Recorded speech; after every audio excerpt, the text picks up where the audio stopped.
Nako, eto na.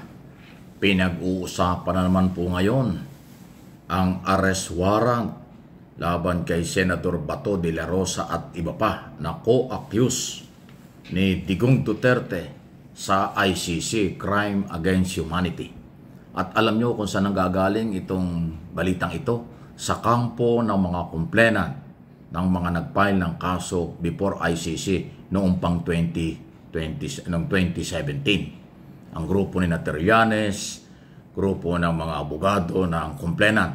Alam nyo, ito po kasing grupong ito ay tumaas ang kredibilidad sa issue ng usapin ng warrant of arrest nang mapatunayan kahit hindi eksakto yung mga date na sinabi nilang lalabas ang warrant, napatunayan kasi kay Duterte.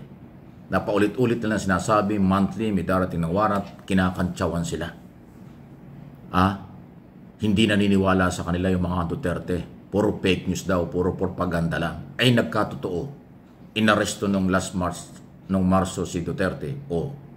Di ibig sabihin hindi fake news ang kampo ng mga complainant. Ngayon ito na naman.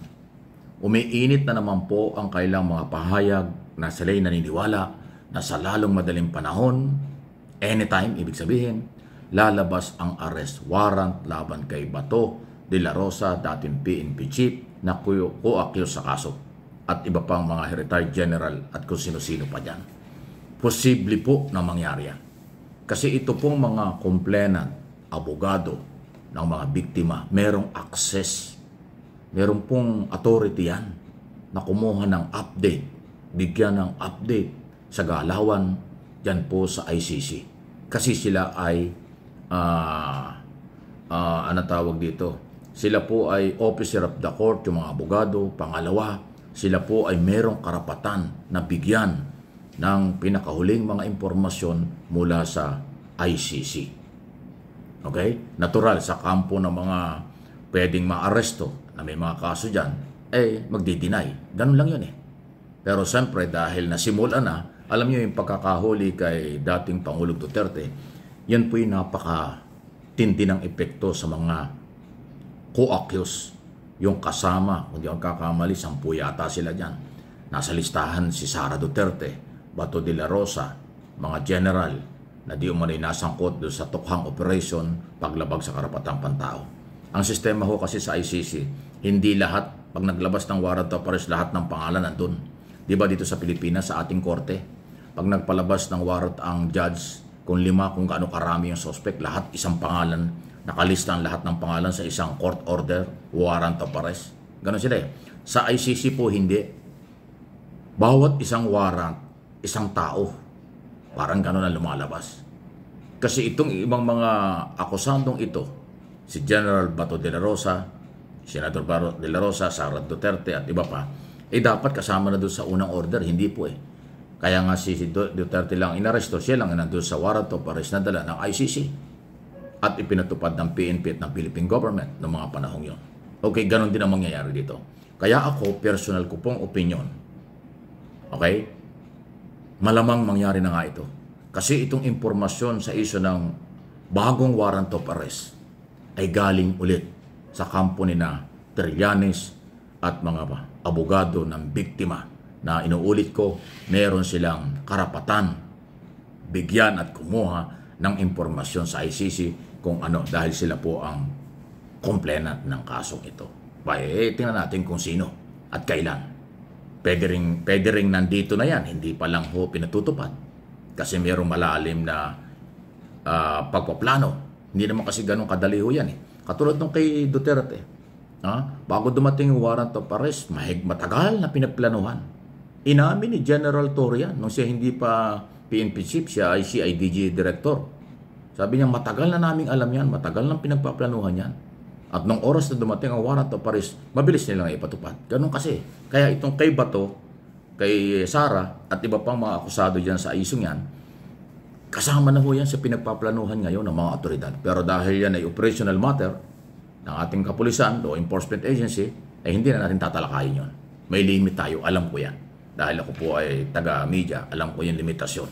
Hindi na natin pwedeng talakayin kung ano yung merito, o ano yung merito, yung operational matter ng ating otoridad. Pero ang akin hong opinion, yan ay napagplanuhan na, pinaghandaan na kung ano ang kailang gagawin. Para sa oras na dumating ang warrant of arrest through ICC, madaling ipatupad yan.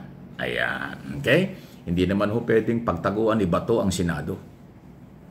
Wala. Ang warrant of arrest ay laging ipapatupad yan. Temporary, pwede siya magtago sa Senado. Pero hindi naman pwedeng habang buhay ka nasa Senado. 24 hours, may mahirap yon. At hindi naman siya pwedeng hindi arrestuin pag may warrant of arrest. Eh, kung si Digo nga daming bodyguard at kung sino-sino pang mga abogadong katabi. Hinuli ni Torre. Pinusasan pa nga si Salvador Mildea, di ba? Kung hindi umalis yung mga abogado, lahat yun pupusasan ni Torre. Ganong katapang si Torre. At lalo na ngayon, PMP chief na, di mas matobli ang tapang niya.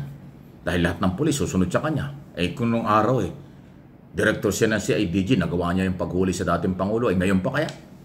Tapos Vice President, Senador at kung sino man, ay nako, huwag niyong subukan si Torre. Iba ang dating ho ng mamang yan, may tapang, talino at merong prinsipyo. Okay. Ano ang inyong masasabi dyan? Sunod na pag-usapan natin. Ako.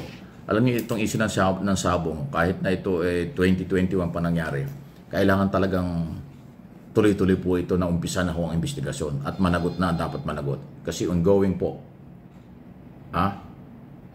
Ongoing po ang pag-usap. Ongoing po ang pagtalakay ng investigasyon tungkol dyan. Katunayan ay seryoso ang DILG, PNP, NBI, DOJ. Kaya po ito lagi kong tinatalakay para yung pong pamilya ng mga naging biktima ay huwag na mawalan ng pag-asa. Huwag kayong mawalan ng pag-asa. Gagawin po ng pamahalaan ng lahat para mapanagot, makilala sino ang nasa likod ng 100 missing, nawawalang sabongero.